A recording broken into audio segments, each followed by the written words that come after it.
and thank you for joining us for this episode of the State of Leadership, Simple and Beyond. That is Robert Hilliard. I am Whitney Wiley, and we are here on Thursdays talking all things leadership, 3 p.m. Eastern, 12 noon Pacific. And we are continuing our discussion this week on coaching, and today we'll be focusing on career coaching. So if you missed us last week, we talked to Robert about executive coaching. He is branded as an executive coach. This week, we're talking about career coaching. I am branded as a career coach, although we both do both. And a little bit of some other things, helping people in various areas of their lives and careers. So if you're thinking, well, I'm not an executive, I can't talk to Robert, that's not true. You absolutely can. Whether you are an executive aspiring or not, you can talk to him, you can talk to me. And if you've got something that deals with your career that's not executive related, you could still talk to Robert. So, right, we're flexible, but that's the way we're branded. And so we thought we would talk about the differences between the two, and what you can do if you are looking to make some changes in your careers and want some help doing that. So this week, again, we're talking about career coaching. And just to give you a heads up for the future, next week we'll be talking about consulting and how we can help you with organizational development issues, strategies, and other things related to your organization. So we are happy that you are here. Let's dig in. Right. And so this week I'm asking the questions, right? So I'm going to be relaying the questions that Whitney gets, and a heads up, I will flip some of them. They're going to sound, some of them are going to sound directly the way customers ask or clients, potential clients ask. And sometimes I'll be wording them just as, the way an interviewer would ask them. So they'll be flipped around a little bit. So let me start by asking you the first question that you typically get. So what is career coaching and how can it help someone who is, asking you about what you do? So the way I look at career coaching is it is a process that helps individuals identify their professional goals, overcome obstacles, and make strategic career moves. Then ultimately, what may be happening in your world is that you are in a position that you may be unhappy in, or you could be happy where you are, but you want to be somewhere else and you don't know exactly how to make those moves.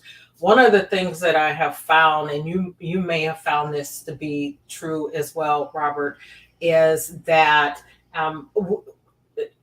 particularly, I don't want to castigate anyone, but particularly as we get older, right? The thought about how there are shifts in the job search process. And there are some shifts. There are some changes and things that we did years ago that maybe have been improved, maybe have changed a little bit. And so the clients that I typically work with are thinking that what they're doing in their job search is different and they need some help moving in that direction. Or they want to work towards a promotion and what do they need to do? And so anytime you're thinking you want to make some changes, do a transition in your career, working with a coach might make sense. I like to work with my clients to be proactive rather than reactive. And so proactive is identifying where you want to go in the near to long term, and then plotting a course of action that will help get you there, right? Thinking about what your skill set, what your experiences are right now, what you need to get the position or positions that you might want in the future, and identifying those gaps and then taking concerted efforts to get there. A more reactive job change might be you really don't like where you are, or you recently maybe lost your job through some sort of attrition, the attrition with firing or a layoff or something like that, and you need to figure out where to go next. And then the other situation is people just feel stuck, right?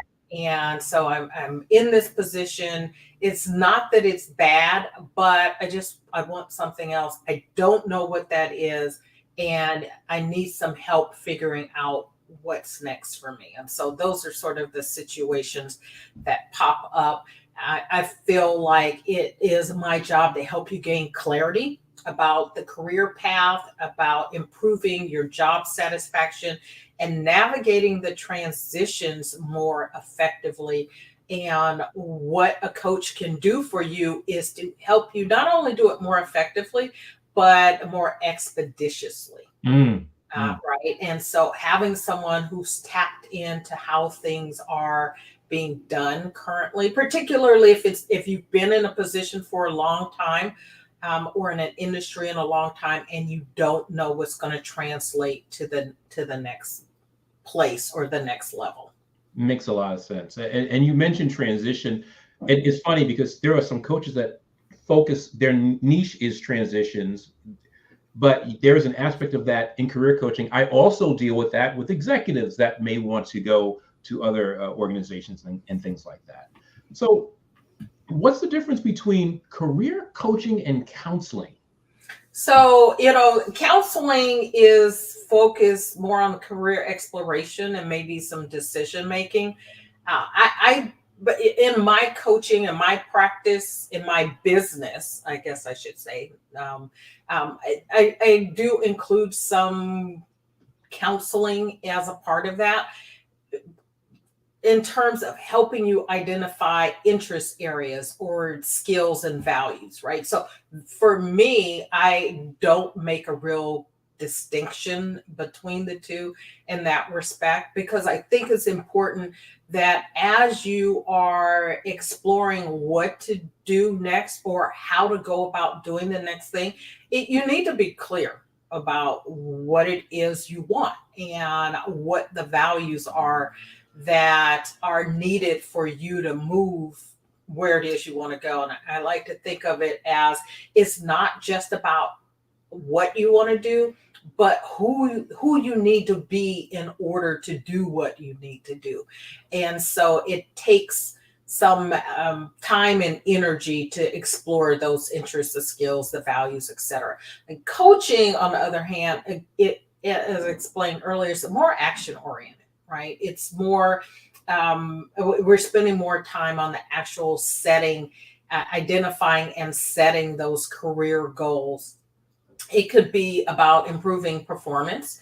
And sometimes that's the piece that needs to be addressed in order to get a promotion, is what are the areas that I need to improve my performance in, that and how I can communicate that to the powers that be in order to get the promotion or the raise that I want, and then tackling specific workplace challenges.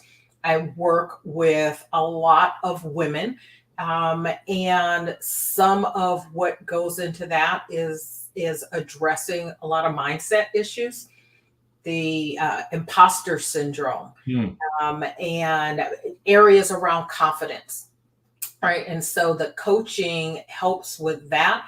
And it's about taking action. But before you could take action, you've got to identify what it is that you want and where it is that you're trying to go. Okay, makes sense. One of the questions you said that you get a lot is people come up to you and they'll say, how do I know if I need a career coach? What do you usually tell them? How do you do that? If you're asking the question, you need a career coach. Yeah, right.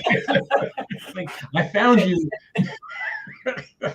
So that means that I need a career coach because I was looking in the first place, right? The fact that you're asking whether or not you do, and so here's the thing. I think everyone needs a coach, right? And needs is in air quotes. Right.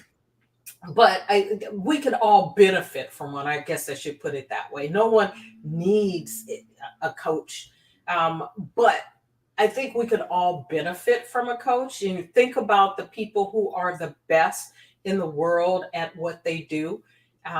They all have coaches, right? Whether it's in business or in sports, they have coaches. There's someone there who can help them see their weaknesses, their strengths, building on those strengths, identifying the goals and how to help get there. And what you're really doing is expediting the process, right? So you can do it on your own, but if you could do it more quickly, if you could do it more efficiently, why wouldn't you want to? I have used coaches. I have coaches in my life. You're a coach. You know, we talk every week. When I have challenges, I run things past you. Mm-hmm. I was with a friend yesterday who's a coach, and we were talking about a challenge that I have, and she helped me to see something that I wasn't seeing for myself, or maybe I wasn't willing to admit, which is the other thing is that we know the answers, and sometimes we're not willing to admit what the answers are because we want it to be some other way. And so if you are asking that question, pondering that question, I would say that you need a coach. But more directly, how do you know if you need a coach is if you're feeling stuck, right? If you're uncertain about the direction that you're going in or that you want to go in. And that's a lot of what I deal with is people saying, I want to make a change, but I don't know what. You know, I'm not clear what I want to do. I'm done doing what I'm doing. I don't know how to take the skills and the experiences that I have and help and translate them into something else, or how to market it in a way that translates for someone else. And sometimes it's not us personally that has that problem, but how do we communicate, right? I've been a lawyer for the past 20 years. Mm-hmm. I don't know that I could do anything else. How do I translate that to something that I've identified what I want, but I don't know how to translate the skills and experiences that make me appealable and marketable to someone else, right? And so having someone that can help walk you through what you've got to offer and how to package that and move it forward.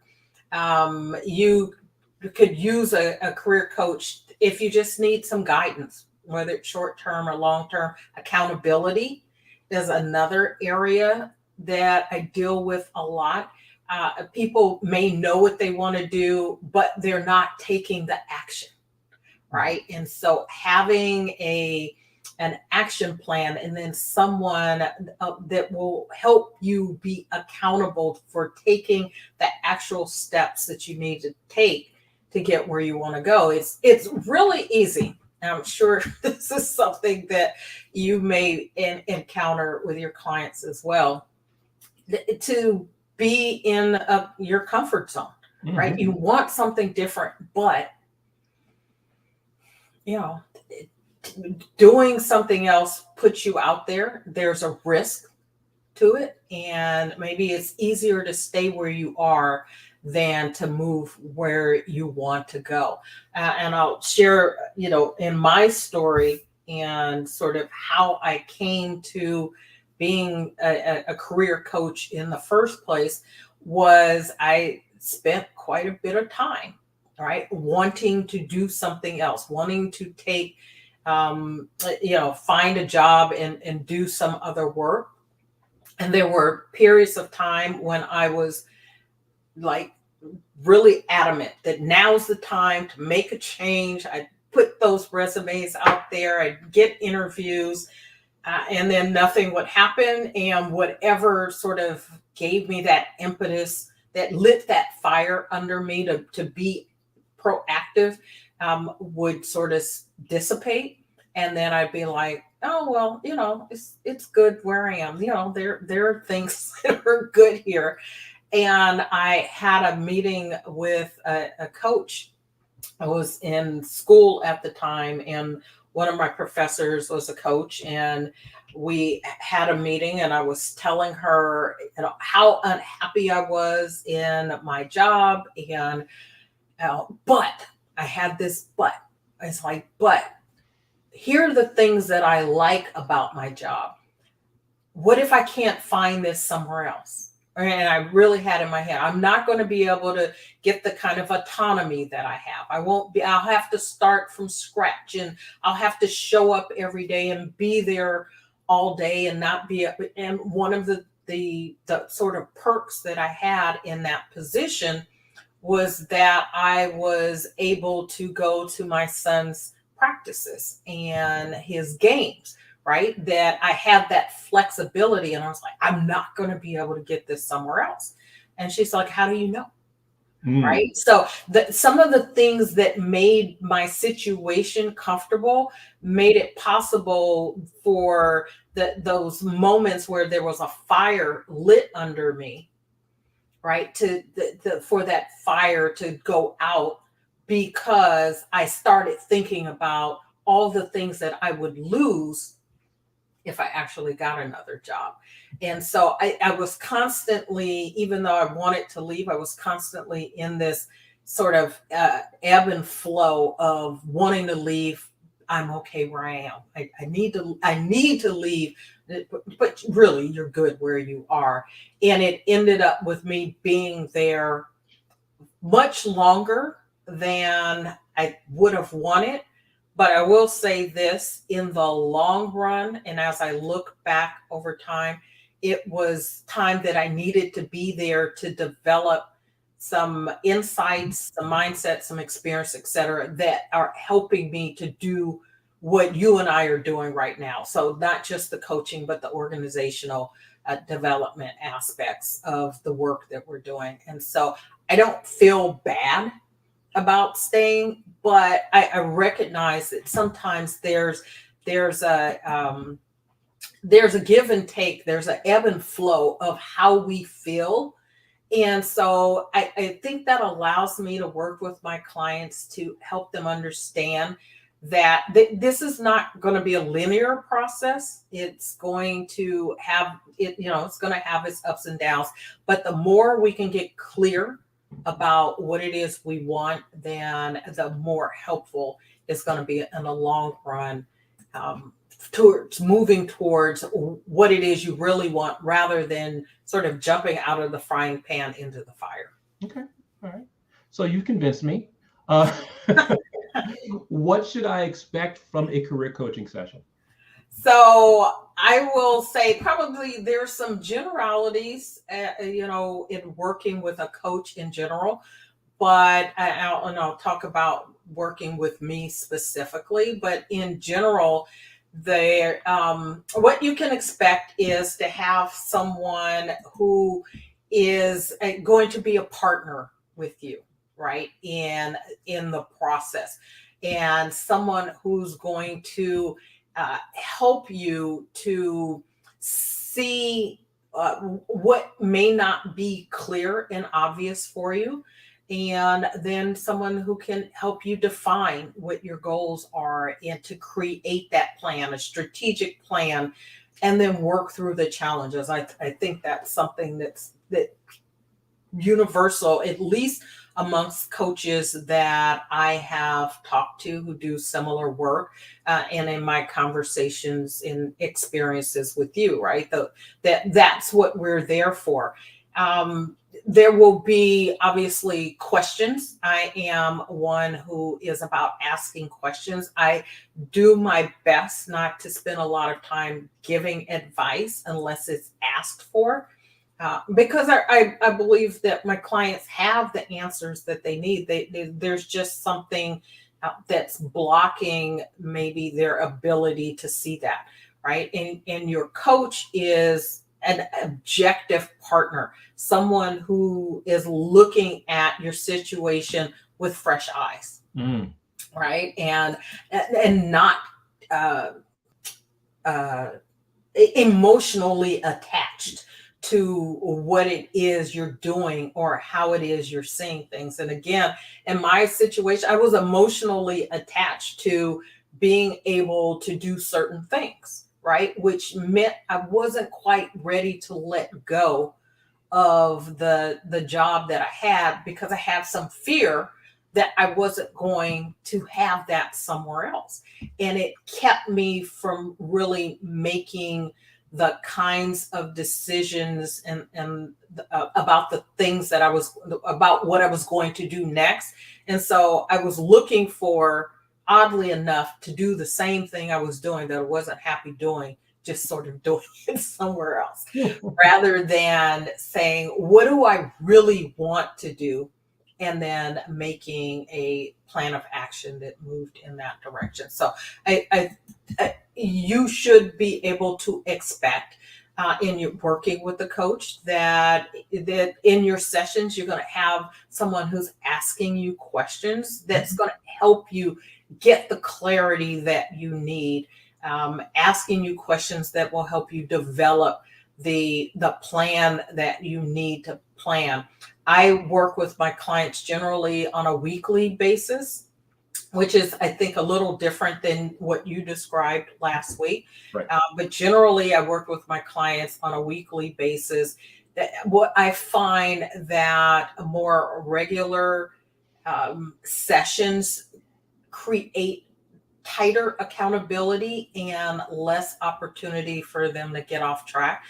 I do have clients that I work with alternating weeks, bi-weekly, and that works as well. But when you start stretching that out too far, right, there's a continuity that gets lost, as well as an accountability piece. You have to be much more diligent and disciplined in order to not meet, I think, weekly or at least bi-weekly. Okay. The other part is that there will be assignments or homework. I call it growth work, where we are, you will walk away with something that you will do between sessions that is helping you to move in the direction that you want to move. And often particularly in the early part of our engagement, when a lot of the work is focused on mindset and getting clarity about things, and not so much about identifying specific career opportunities or working on the resume or the cover letters and things like that. I will say this: I don't do resume writing. Mm-hmm. I don't write cover letters, but I do review and will help my clients, firm up their resumes or cover letters. We'll do interview prep. Mm-hmm. And the mindset around interview prep and things like that. So it depends on what your goal is, on what our sessions look like. But in general, we will start with, I start with wins. I'm a big fan of setting the tone for our sessions. And we do that by tapping into the wins that you've had since the last session. We start with the wins, your successes. We set the tone for the session, and then we start tackling challenges that you're having and using the experiences that you've had, the lessons that you've learned in other areas of your life, and how can you use that to move you through current challenges, obstacles, etc. That may be a little different than how some people do it, but it's a process that I've learned over time that works well for my clients. But in general, you can expect sessions to revolve around questions, right? Asking you questions that you are answering that will help you draw out what you need in order to be proactive, to take action, and to move yourself in the direction that you're trying to go. Okay. Makes a lot of sense. And I think the next question is really related to what I call the engagement. You call it the process. So how long does the career coaching process typically last? So it depends, Mhm. right? And probably a typical coach answer, definitely a typical lawyer answer. It depends on what, and I am both. I'm a lawyer and a coach. And so it depends on what your goals are. Mhm. Right. And so I have clients that come that I've worked with for a month or two who are looking specifically for help in interview prep. Right. And so they're working towards a particular position and they need some help with preparing for interviews. And so that can take a couple of months. I would say generally we're looking at about a 6-month process that involves, again, mindset pieces and getting the clarity about what you want. But the more you are clear up front about what you want, if that's a piece that we don't have to work on, right, then we would start somewhere further in the process. But generally, I'm working with my clients for around 6 months. And then depending on what they want after that to help get them to a particular job, we may engage longer than that. I have clients that I've worked with for years because as we reach one goal, they've got something else that they want to work on. And that happens a lot with promotion, right? So initially we're engaged to do the promotion. You get the promotion. Now you're in a position of management. You're a leader. And now we're working on leadership, executive skills, and things like that. So it just depends. But I would say generally somewhere around 6 months, you can move from a place of not knowing what you want to do to applying for and then getting the job. And that becomes the other part of it. Are you looking to get a particular job, or are you looking to get some general insight about where to go next? Okay. So this is a question that struck me as odd. Because I think the answer is in the question a lot of times. So this one is, can career coaching help me if I'm considering a career change? Yeah. Right? It's like right. So Yeah. yeah. I think the sort of the impetus for that question, there's a little fear. Right. I think what some of these questions, there's a fear behind it. There's there's an uncertainty. There is a, letting go of money, right? The investment that goes along that with not just financial investment, but time. And so if I do this, I think what they really want to know is, am I guaranteed to get what I want on the other side? And so here's the thing, there are no guarantees, but well, there is a guarantee if you don't do anything, right? And again, you could do this by yourself. And the question is, how much time and energy are you going to put into it by yourself? And so I've had clients that potential clients and prospects, right, will have our exploratory call and they'll say, I've been wanting to make a change for a while. What have you been doing? Right. And they haven't done anything. They've been thinking about it. Right. And so now they're at a point where they're like entertaining maybe hiring a coach. We'll have a call. And, this question, how is this going to help me? It will help you only if, and here's the thing, right? The coach is not going to get the next job for you. Right. Right. One, I'm not a recruiter. I work with recruiters. I can help you in your relationship with a recruiter, but I'm not a recruiter. So I'm not looking, I'm not a recruiter. I do get lots of jobs that come across my desk, from places, from connections, etc., that I will connect my clients with, right? I will let them know, here's something that I got that might be of interest to you. But I am not a recruiter.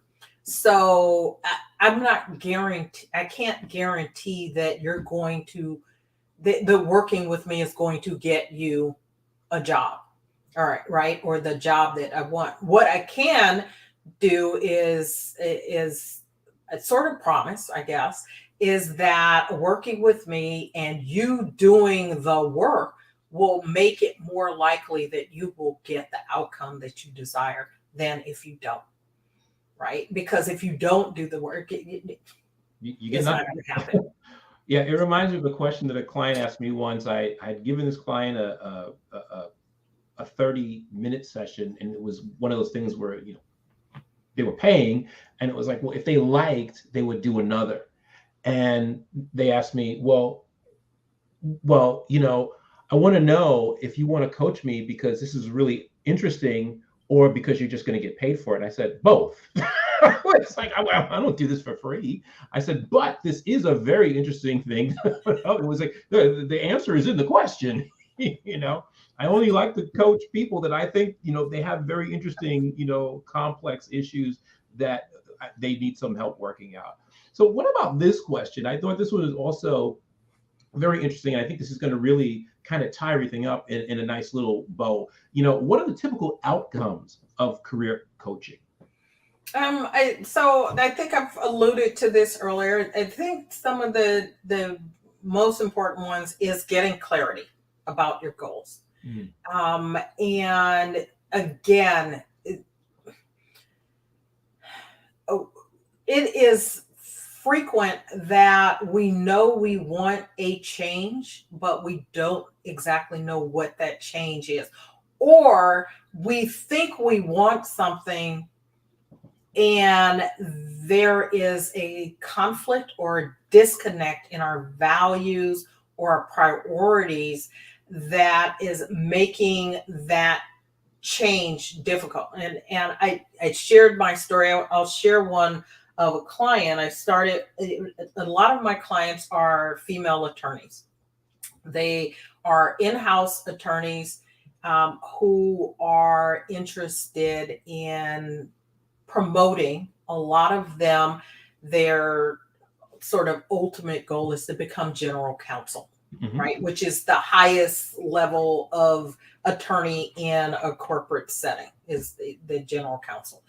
The sort of the CEO of the legal department, if you will. So they aspire to be general counsel. I'm working with a client, and when we started, she says, I want to be general counsel. She was assistant general counsel, I believe was her title at the time. And so we started, I'm asking her questions about why that hasn't happened and why does she want it. And she's telling me lots of different things. She hadn't been on vacation in years, and she was overworked and overwhelmed in the position that she had, which wasn't the top position. It's the second position. And so I'm like, why do you want, help me understand, why do you want the top position? Do you think it's going to be any less time consuming, stressful, et cetera, than the position that you have, which is second, and maybe in some organizations that could be the case, but I needed her to get clarity about what it was. And there was, and this happens a lot, you may experience this as well, that as you are progressing, it's the next logical step in your career, right? And so a lot of times attorneys will say, well, it's it's the only thing that's left in this organization, and wanting challenges, etc. So we spent some time before she actually started working on sort of making that move, getting clarity about what she wanted in her life, the values that she had, the priorities of her life. And my question about why do you want this, given some of the other things, she wanted to have dinner at home with her family every night, right? Which is something that wasn't happening in the step below GC. Do you think that that's going to change? Having a vacation home that you never got to go and visit, right? All these things that were sort of in conflict with at least the perception of what she thought that job was. And so we took a step back. She got clear on her values, got clear on the vision, what she wanted.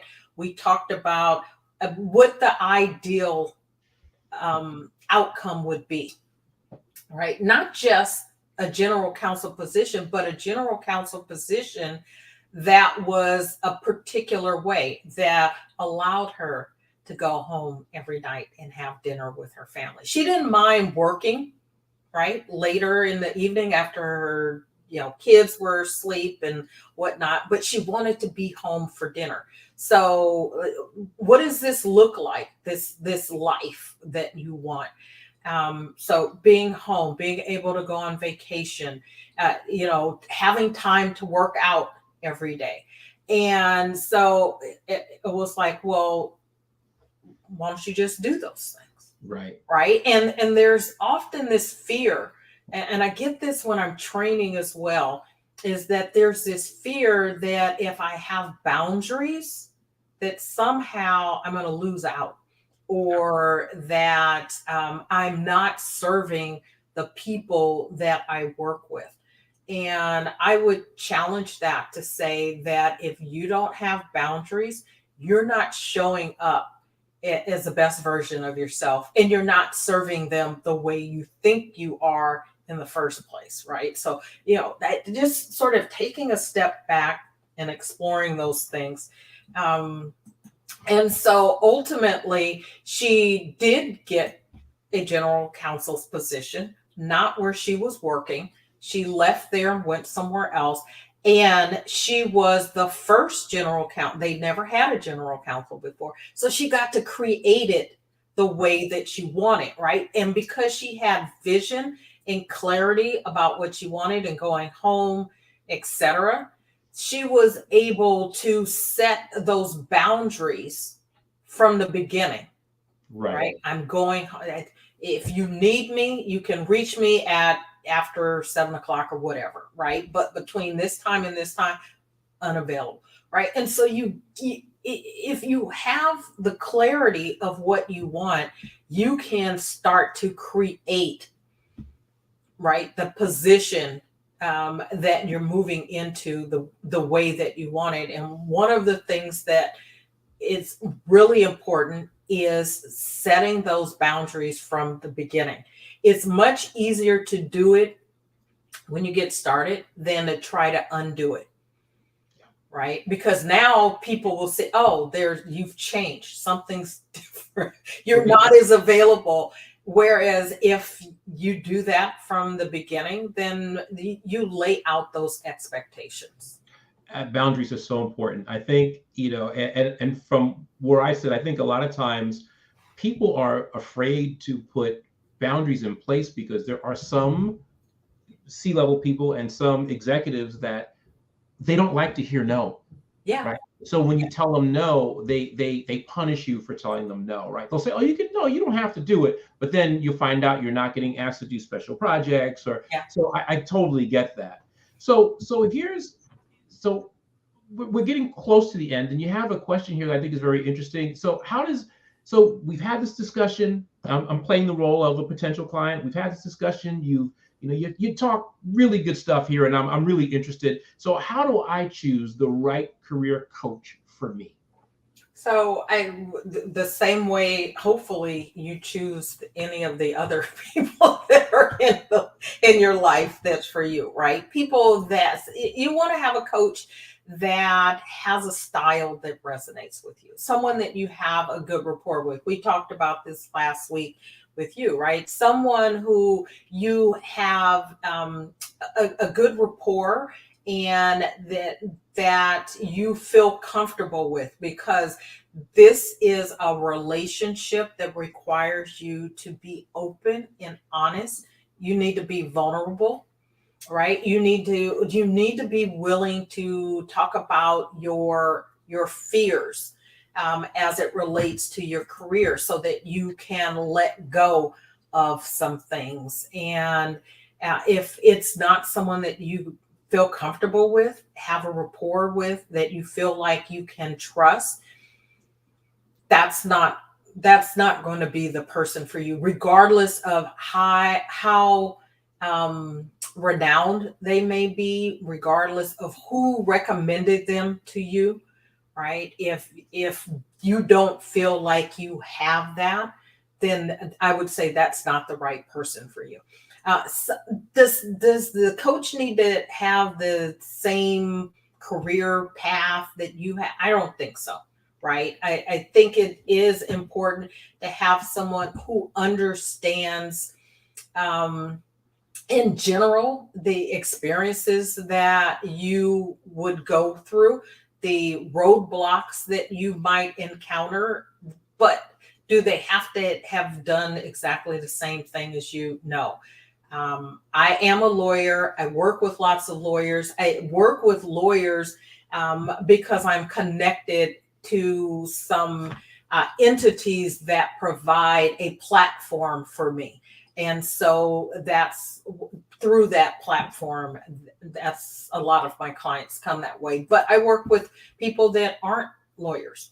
And so while I have had lots of different jobs and experiences, I haven't had every single one that clients that I've worked with, have had. So I don't think it's important that they necessarily have to be in the same industry as you or have the same sort of job titles. I think they need to understand the kinds of challenges that you're going to encounter. If you find someone that has had those same jobs or experiences, that's gravy, but I don't think it's necessary that it needs to be exactly that. Again, you want someone, what I'm certified, you're a certified coach. I think it could be helpful to have someone. There are some, as being certified and a part of the International Coaching Federation, right? There's some standards that go along with that can be helpful. But again, if you know you find someone that you have a good rapport with, who's got um, references and some that can understand what you're going through, I think that that's a good place to start. I think what would set me apart as a coach that could be the right fit for you is that I am not about, this is not about me, right? And I think you operate this same way, Robert. But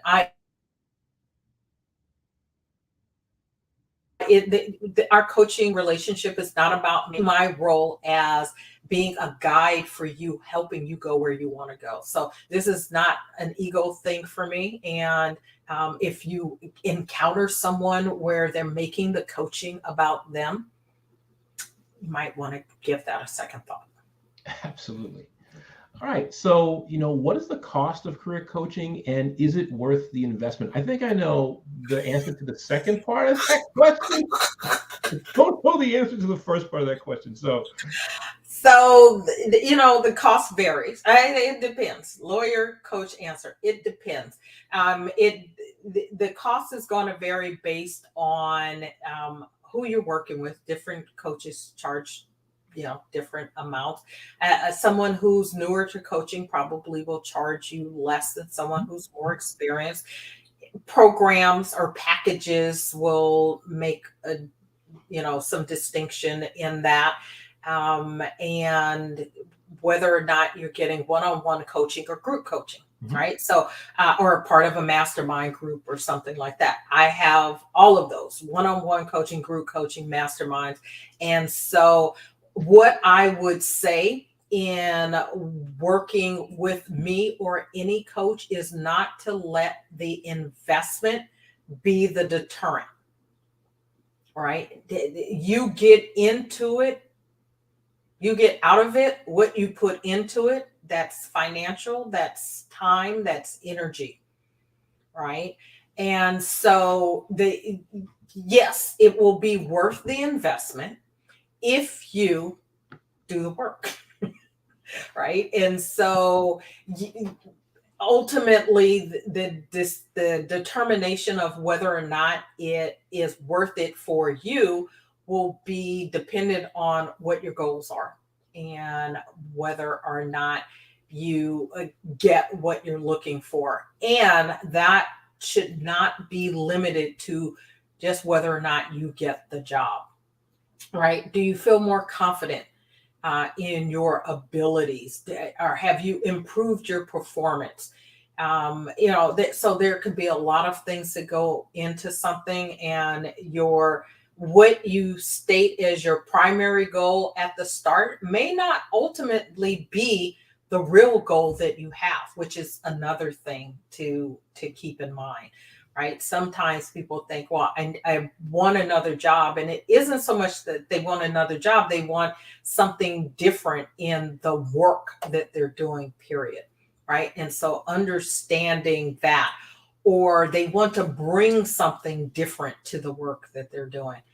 We were in a book together called The Joy of Work, right? And there are 20 authors in there talking about the different things that bring them joy in their work and how they got into that place. Don't let that be overlooked as a part of your career journey. Is how do you find joy and satisfaction in your work?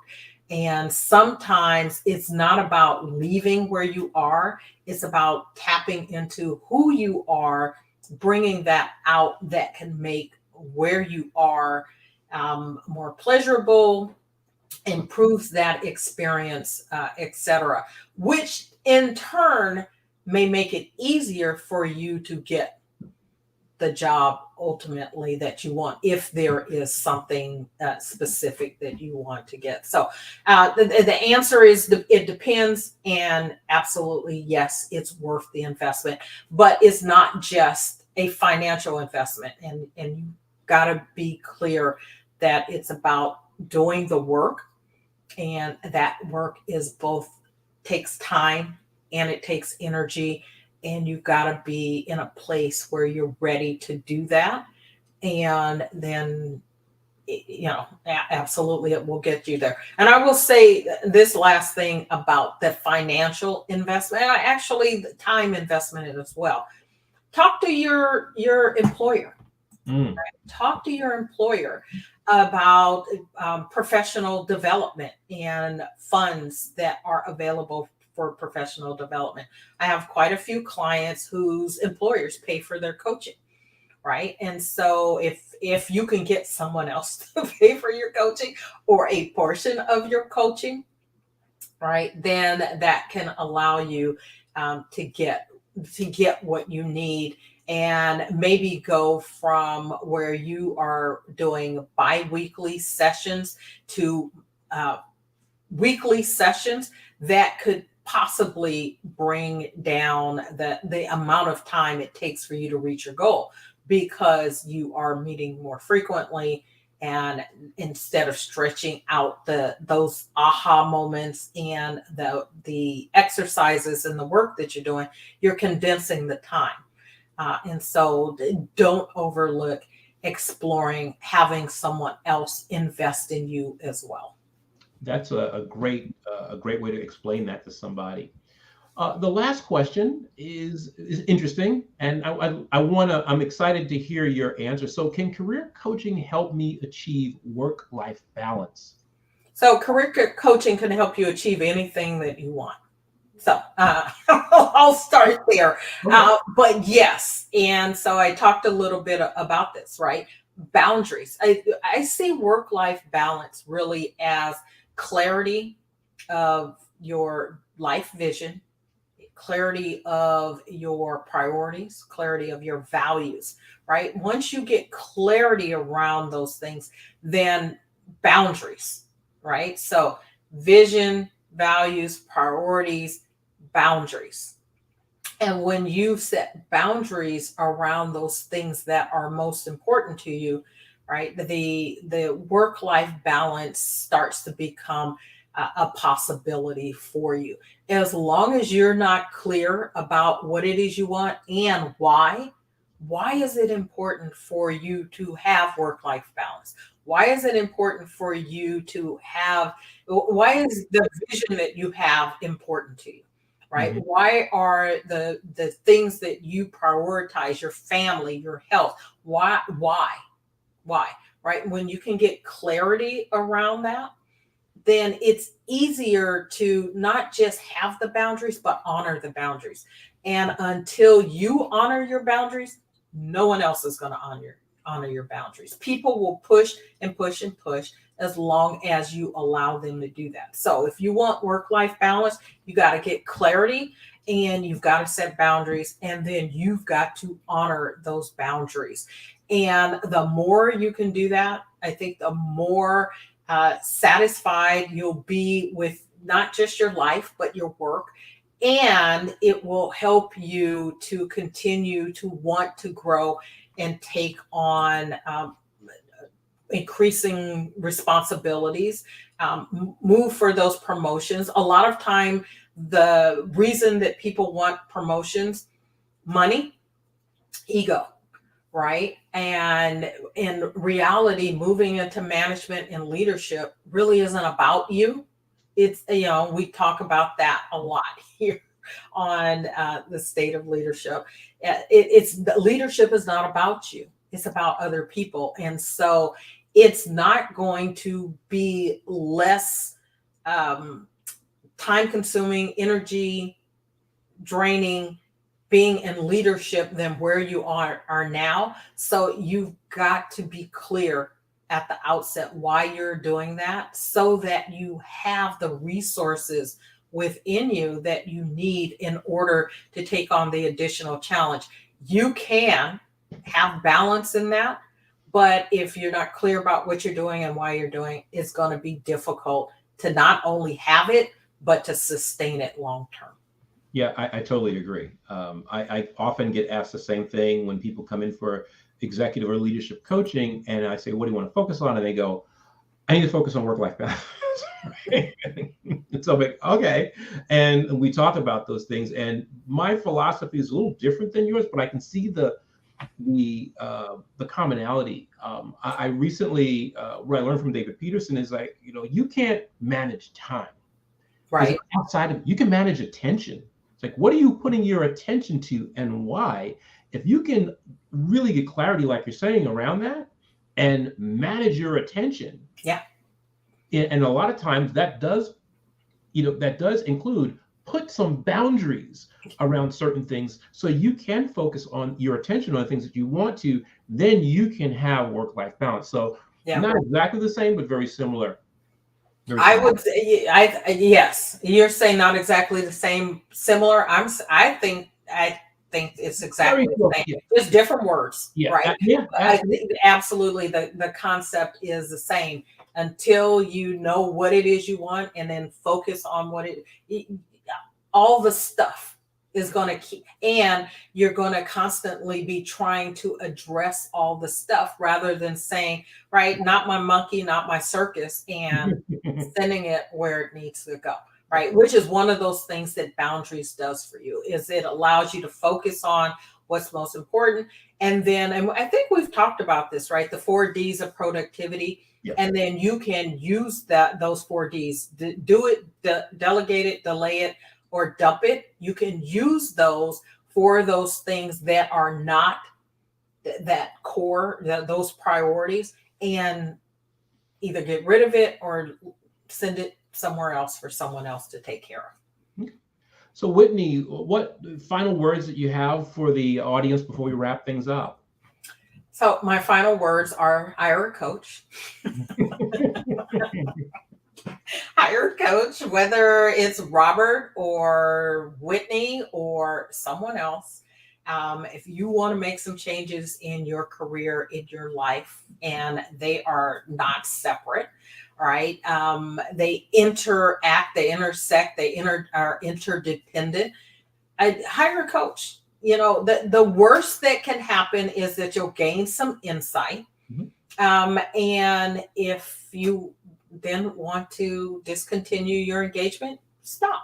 Yep. Right. So minimally have the conversation, reach out, Robert, or someone else, but hire a coach, engage a coach, see where it will take you, and, and then share your positive experiences with other people. So that's what I would say. Absolutely. And Whitney, how can people reach you if they are looking for a career coach? If they want to reach me, you can reach me through my website, shiftingintoaction.now.site, shiftingintoaction.now.site. There's an opportunity there for you to schedule an exploratory call with me. And there are a couple of gifts there. So a couple of ebooks that touch on healthy, creating health in your life and moving towards work that you love. Okay. And what about you, Robert? Well, you can reach me at inspireme@roberthilliardcoaching.com, or just reach out to me at roberthilliardcoaching.com, and then go ahead to that contact me page and then fill out the form. Let me know what challenges you have, what goals you have for yourself, and we can schedule that discovery call and really just talk about how we can strategize and partner together to help you achieve your goals or overcome your challenges. Awesome. So thank you. It was a pleasure chatting with you. Thank you. Yeah. And thank you for the questions. I think they were very interesting and they flowed very nicely. So thank you. Thank you. So if you're looking for a coach, reach out to Robert or I or someone else if that is your preference. Again, next week, we're going to be talking about organizational development. And so this how Robert and I met in our OD program for grad school. Oh my God, over a decade ago. Yeah. Time flies. Yeah. Time flies. Oh, and so we will talk about that, and we'll be exploring the common questions that come up about OD and what it is, how it can help you and your organization and the people in your organization. So with that, we want to thank you for joining us for this episode of the State of Leadership, Simple and Beyond. Thursdays, 3 p.m. Eastern, 12 noon Pacific. Again, if you need a coach, reach out, get a coach, and we will see you next time. So take care. See you soon.